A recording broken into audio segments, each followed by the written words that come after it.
প্রিয় দর্শক, এনটিভির নিয়মিত সাপ্তাহিক সঙ্গীত আয়োজন তারায় তারায় রচিত অনুষ্ঠানে আপনাদের সবাইকে স্বাগত জানাচ্ছি। আমি ফারাজ শারমিন আওলাদ। আমাদের এই অনুষ্ঠানের মাধ্যমে আমরা গুণী শিল্পীদের প্রতি শ্রদ্ধা নিবেদন করি। একজনকে ঘিরেই মাসব্যাপী সাপ্তাহিক আয়োজন থাকে আমাদের আজকের আয়োজনের তারকার নাম এক জলজলে নাম, হাসন রাজা। এই ডিসেম্বর তার জন্ম এবং মৃত্যুর মাস। হাসন রাজাকে ঘিরেই থাকছে আমাদের মাসব্যাপী আয়োজন। হাসন রাজার গান শোনাতে আমাদের স্টুডিওতে আমরা আমন্ত্রণ জানিয়েছি নন্দিত শিল্পী সেলিম চৌধুরীকে। সেলিম চৌধুরী, আপনাকে স্বাগত জানাচ্ছি আমাদের আজকের অনুষ্ঠানে। ধন্যবাদ। হাসন রাজার গান নিয়ে কথা বলবো আমরা সিলেটের আরেক কৃতি লেখক, নাট্যকার এবং স্থাপত্যবিদ শকুর মজিদের সাথে। আপনাকেও আমন্ত্রণ জানাচ্ছি আমাদের আজকের অনুষ্ঠানে। ধন্যবাদ। এই সংমিশ্রণটা মানে একজন শিল্পী, সঙ্গীত শিল্পী, এবং যিনি কথা বলবেন উনিও সিলেটের, এবং যাকে নিয়ে আমরা কথা বলবো তিনি হাসন রাজা, তিনিও সিলেটের। এই একটা কম্বিনেশন আমার মনে হয় আমাদের আজকে অনুষ্ঠানটা খুব চমৎকার হবে। আমরা একটা গান দিয়ে শুরু করি প্রথমে, তারপর আমরা কথা বলি। অবশ্যই।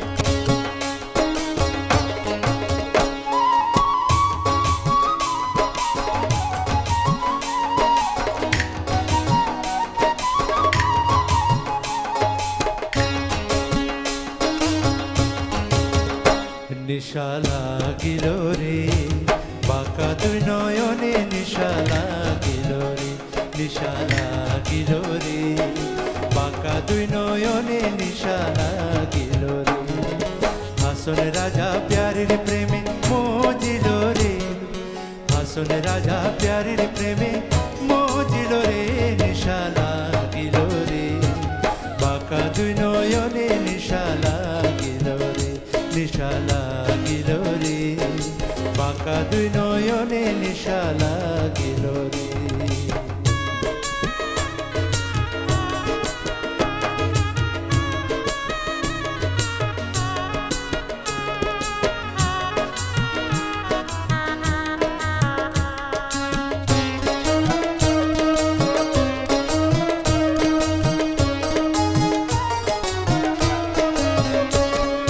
ফটো ফটো করে হাসন দেখি হাসান মুখ, ছোট ফটো করে হাসন দেখি হাসান মুখ, হাসন জানের মুখ দেখি, হাসন জানের মুখ দেখি জন্মের গেল তো, নিশা লাগিল রে বাঁকা দুই নয়নে, নিশা লাগিল রে, নিশা লাগিল রে বাঁকা দুই নয়নে, নিশা লাগিল রে।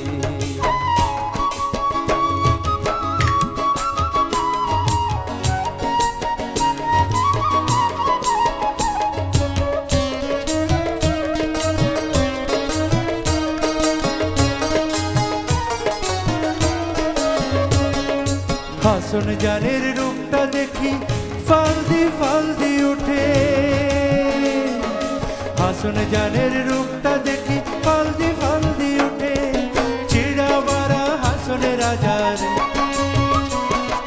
চিড়া বাড়া হাসন রাজার বুকের মাঝে ফুটে, নিশা লাগিল রে বাঁকা দুই নয়নে, নিশা লাগিল রে, নিশা লাগিল রে বাঁকা দুই নয়নে, নিশা লাগিল রে। হাসন রাজা প্যারির প্রেমে, হাসন রাজা প্যারির প্রেমে মজিল রে, হাসন রাজা প্যারির প্রেমে মজিল রে, নিশা লাগিল রে বাঁকা দুই নয়নে, নিশা লাগিল রে, নিশা লাগিল রে বাঁকা দুই নয়নে, নিশা লাগিল রে বাঁকা দুই নয়নে, নিশা লাগিল রে বাঁকা দুই নয়নে, নিশা লাগিল রে। শাকুর ভাই এখন তো কিছু বলবেন। হাসন রাজা আসলে একটা দ্বৈত চরিত্রের একজন মানুষ ছিলেন, যার ভেতরে দু রকমের চরিত্র একসাথে ছিল। প্রথম কথা হচ্ছে যে তিনি এক জমিদার পুত্র। 1854 সালে সুনামগঞ্জের তার নানার বাড়িতে লক্ষণশ্রী গ্রামে তার জন্ম হয়েছিল, এবং তার যখন 17 বছর বয়স তখন তার বাবা এবং 2 বছর পরে তার বড় ভাই মারা যান। দুজনের মৃত্যুর পর তার হাতে জমিদারি চলে আসে এবং 17 বছর বয়সের একটা ছেলে জমিদার হয়ে গেছে, তার মধ্যে তখন প্রথম পৌরুষ তার শরীরের মধ্যে এসছে। এরকম একটা অবস্থায় তার এক ধরনের খুব দুরন্তপনার জীবন ছিল এবং সেটা অনেকে অনেকভাবে লিখেছেন, শৃঙ্খলিত খুব জীবন তার ছিল না। এই জীবন তিনি কাটিয়েছেন তার বয়স যখন 50 হয় তখন পর্যন্ত। এই 50 বছর বয়সে এসে হঠাৎ করে একটা মৃত্যু দৃশ্য তাদের পরিবারের, একজন মানুষের মরে যাওয়ার ঘটনা তার জীবনকে পুরোপুরি বদল করে দেয় এবং এরপর থেকে আরও প্রায় 17-18 বছর তিনি বেঁচে ছিলেন। ওই বাকি জীবনটা তিনি জমিদারির প্রতি অনেক বেশি উদাসীন ছিলেন এবং তার বড় পুত্র গনিউর রেজা, একটিমুর রেজা, দুই পক্ষের দুই সন্তান, তারা পর্যায়ক্রমে জমিদারি দেখতেন। সেলিম ভাই, আপনি তো অনেকগুলো গান আমাদের হাসন রাজার গান গেয়েছেন আপনি। আচ্ছা, আপনি নিজে কি একেবারে মৌলিক কোনো সুর করেছেন হাসন রাজার? ঠিক মৌলিক বলা যাবে না, আমি একটা গানের সুর মানে সিলেটি সুর অ্যাডাপ্টেশন করেছি, আমি শোনাতে পারি সেই গানটা শুনতে পাচ্ছিলাম আমরা। দেখা দেও বন্ধু রে বন্ধু, ভুবন মোহন রে, আরে দেখা দিলে থাকে তোমার হাসনের জীবন বন্ধু রে, দেখা দেও বন্ধু রে, দেখা দেও বন্ধু রে, ও বন্ধু হৃদয়ের সানো রে, আর দেখা দিলে বাঁচে তোমার হাসনের প্রাণ বন্ধু রে, দেখা দেও বন্ধু রে, দেখা দেও বন্ধু রে, ও বন্ধু ভুবন মোহন রে।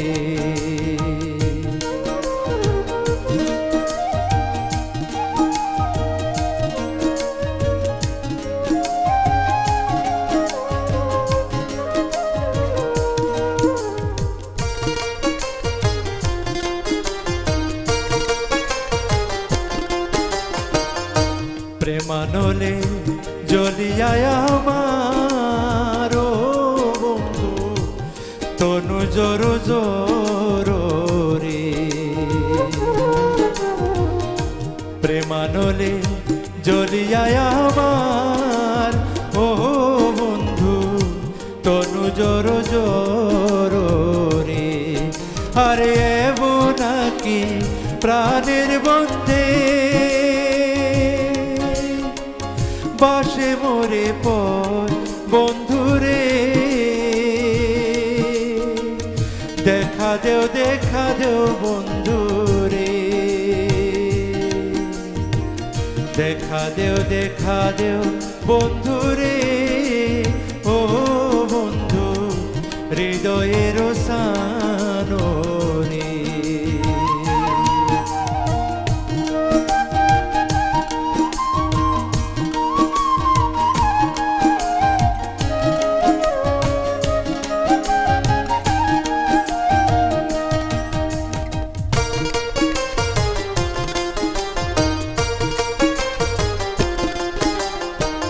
কাকুতি করিয়ে ডাকি ও বন্ধু আইস বন্ধু কুলে রে, আরে কাঠিয়ারে খেয়েছি পরাইব তোর গলে বন্ধু রে, দেখা দেও বন্ধু রে, দেখা দেও বন্ধু রে, ও বন্ধু হৃদয়ের সানো রে, আর দেখা দিলে থাকে তোমার হাসনের জীবন বন্ধুরে দেখা দেও বন্ধুরে দেখা দেও বন্ধুরে ও বন্ধু ভুবন মোহন রে ছোট্টের কথাই বলছিলেন। এই গানের মধ্যে যেটা আছে যে একেবারেই বাউল তত্ত্বের যে নিগূঢ় সত্য কথা, যেটা যে এই মনের মানুষকে খোঁজার যে ইচ্ছা একজন বাউলের থাকে, সাধকের থাকে, যে সৃষ্টিকর্তা হচ্ছে তার মনের মানুষ, এই হচ্ছে তার সখা। তো আমরা এরপরে আর কি শুনবো? এরপরে সেলিম ভাই নেক্সট কি গান শোনাচ্ছেন? আমার মনে হয় যে যেহেতু হাসান রাজাকে নিয়ে অনুষ্ঠান হচ্ছে, হাসান রাজা সবচেয়ে সিগনেচার যে সংটা আর কি, যে সবাই জানে, লোকে বলে ঘর বাড়ি বানানো, এই গানটা গাওয়া অবশ্যই। জি। আরে কি ঘর বানাইবো আমি শূন্যের মাজার, লোকে বলে রে ঘর বাড়ি বানায় আমার, লোকে বলে রে ঘর বাড়ি বানায় আমার। কি ঘর বানাইবো আমি, কি ঘর বানাইবো আমি শূন্যের মাজার, লোকে বলে রে ঘর বাড়ি বানায় আমার, লোকে বলে রে ঘর বাড়ি বানায় আমার।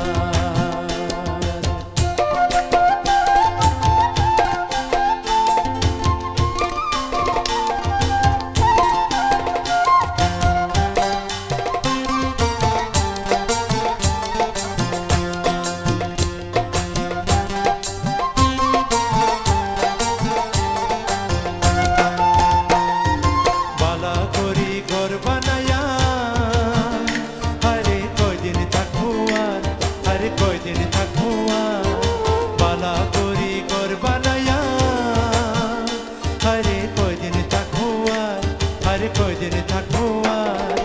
আয়না দিয়া সাইয়া দেখি, আয়না দিয়া সাইয়া দেখি পাকনা চুলা আমার, লোকে বলে রে ঘর বাড়ি বানায় আমার, লোকে বলে রে ঘর বাড়ি বানায় আমার।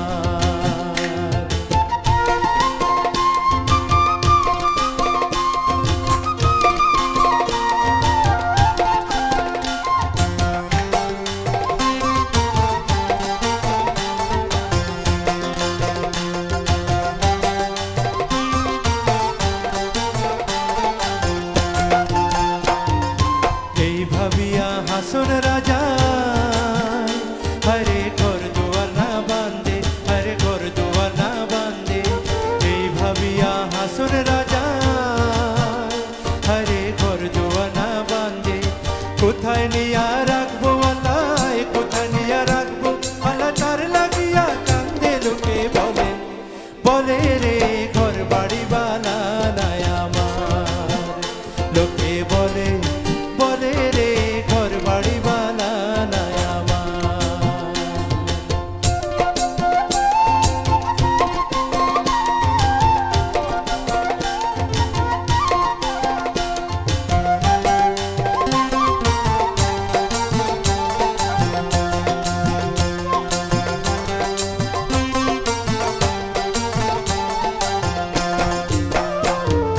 জানতো যদি হাসন রাজা আরে বাঁচবো কতদিন, আরে বাঁচবো কতদিন, জানতো যদি হাসন রাজা আরে বাঁচবো কতদিন।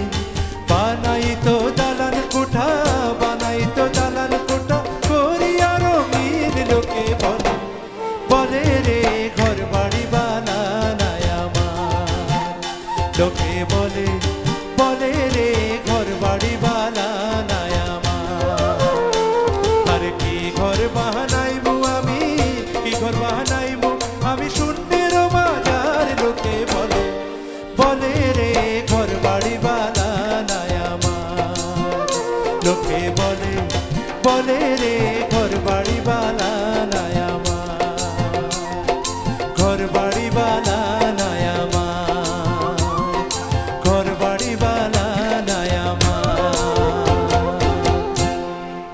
খুবই জনপ্রিয় গান এটা। এই গানটা আমার কাছেও একটু অন্যরকম, তার কারণ হচ্ছে আমি যখন প্রথম গান শোনা শুরু করি 70-এর দশকের মাঝামাঝি বা প্রথম দিক থেকে, তখন এই গানটা আমরা সিলেট বেতারে শুনতাম এবং ইয়ারুন্নেসা এই গানটা খুব ভালো করে গাইতেন। এই গানটা সম্পর্কে এরকম কথা লেখা আছে এক জায়গায় যে একজন অন্য জায়গার মানুষ তার বাড়িতে বেড়াতে এসছে হাসন রাজার সাথে। হাসন রাজা জমিদার, 3 লক্ষ বিঘা জমিদারি তার বাপের এবং মায়ের দুইবার জমিদারি তিনি দেখছেন। তো তার বাড়ি দেখতে চাইলেন যে আপনার, উনি ভাবছেন যে বাইরের টঙ্গি ঘরে বসে কথা বলছেন, জমিদারের রাজমহল নিশ্চয়ই অনেক সুন্দর হবে। বললেন চলেন আমার সাথে, আসেন আপনাকে আমার বাড়ি দেখাই। হাঁটতে হাঁটতে নিয়ে নদীর পাড়ে ওনার যে পারিবারিক কবরস্থান, ওই জায়গার একটা মাটি দেখিয়ে বললেন যে এটা আমার বাড়ি। এই যে নশ্বর পৃথিবী, মানে সামান্য কিছুদিনের জন্য মানুষের আগমন, তারপরে হেঁটে যাওয়া, মরণ কথা স্মরণ হইল না, এই তার একটা গান আছে এরকম। এই যে মৃত্যু চিন্তার বিষয়টা মূলত আসলে তাকে জগৎ সংসার থেকে আলাদা করে রেখেছিল। এই মৃত্যু চিন্তাটাই তার গানের মধ্যে বহু জায়গায় বহুভাবে এসছে। এবং আমার মনে হয় যে আসলে মৃত্যুটা তার কাছে যে তার যে জাগতিক যে এই যে জগতের যে একটা আনন্দ, যেটা এই আনন্দটা যে একদিন ছেড়ে চলে যেতে হবে, এটাই কিন্তু আমাদের সবার মধ্যেই আছে, কিন্তু হাহাকারটা কিন্তু তাকে কেউ প্রকাশ করতে পারে না। শাকির ভাইয়ের সাথে আপনার মতে কোন সময়টা থেকে এবং কিভাবে আমরা বাংলাদেশের যে প্রখ্যাত একজন শিল্পী ছিলেন যার লেখা শুরু হয়েছে তার 50-এর পরে, তাকে আমরা আসলে আবিষ্কার করতে পারলাম, তাকে আমরা খুঁজে পেলাম?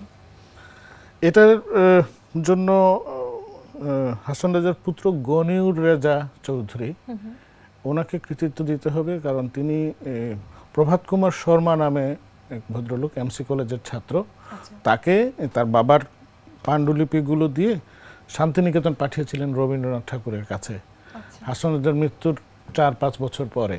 2 কিস্তিতে তার কাছে 70-75টা কবিতা পাঠানো হয়। সেখান থেকে তিনি 5-6টি কবিতা ইংরেজিতে অনুবাদ করেন হাসন রাজা, রবীন্দ্রনাথ ঠাকুর। এবং 1926 সালে একটা দর্শনের সেমিনারে তিনি হাসন রাজার নাম উল্লেখ না করে হাসন রাজার কথা প্রকাশ করেন। তারও পরে 1930 সালে অক্সফোর্ডে একটা বক্তৃতায় রবীন্দ্রনাথ এই একই প্রবন্ধ আবার পাঠ করেন। সেখানেও তিনি বলেন যে পূর্ব বাংলার এক গ্রাম্য কবির কথার মধ্যে আমি এই জিনিস পেয়েছি বলে হাসন রাজার 2টো কবিতা থেকে তিনি অনুবাদ করে, ইংরেজিতে অনুবাদ করে শোনান। এই ঘটনাটা মূলত হাসন রাজাকে, রবীন্দ্রনাথ হাসন রাজাকে এভাবে যদি কোট না করতেন, আমার কেন যেন মনে হয় আমরা হয়তো সেই হাসন রাজাকে নাও পেতে পারতাম। নির্মলেন্দু চৌধুরী সাহেব যদি কলকাতায় 41-42 সালের দিকে তার গানগুলো ওখানে গিয়ে না শোনাতেন, আমরা হয়তো হাসন রাজা হয়তো বিলীন হয়ে যেতেন। অনেক ধন্যবাদ শাকির ভাই আমাদের অনুষ্ঠানে সময় দেওয়ার জন্য, এত চমৎকার কিছু হাসন রাজা সম্বন্ধে আমাদের সাথে শেয়ার করবার জন্য। সেলিম ভাই, আমরা অনুষ্ঠানের শেষের দিকে আপনার সেই গানটা দিয়ে শেষ করতে যাচ্ছি, কিন্তু দর্শকদের কাছ থেকে বিদায় নিব তার আগে আপনাকেও ধন্যবাদ জানাচ্ছি চমৎকার গানগুলো আমাদেরকে শোনাবার জন্য। আপনাকে ধন্যবাদ। প্রিয় দর্শক, কথা বলতে বলতে অনুষ্ঠানের শেষ পর্যায়ে চলে এসেছি আমরা। পরবর্তীতে আগামী পর্বে আবারও আমরা নিয়ে আসবো হাসন রাজার আরও কিছু গান এবং আরও কিছু কথা বলবো হাসন রাজাকে নিয়ে। সে পর্যন্ত সবাই ভালো থাকুন, সুস্থ থাকুন, সেই আশাই করছি। সেলিম ভাই। হায় রে যখন মরিয়া যাইবা মাটি হইব বাসা,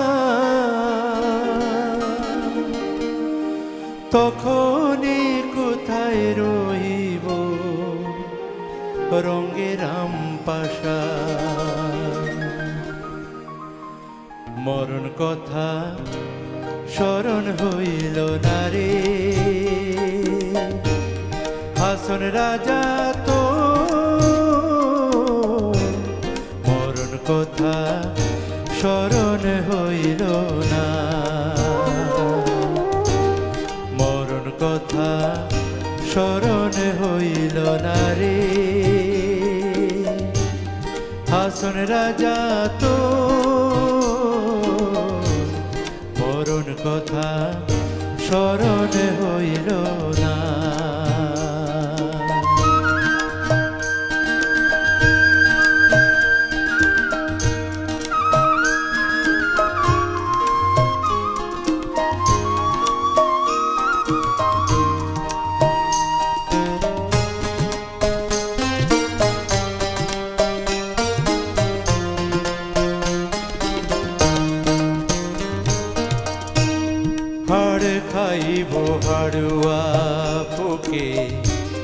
মাড়ুল খাইব খুনে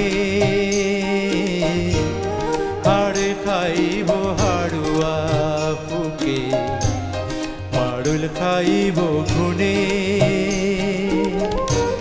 পুণ্য পন্থা নাচি নীলায় যৌবনের ঘুমানে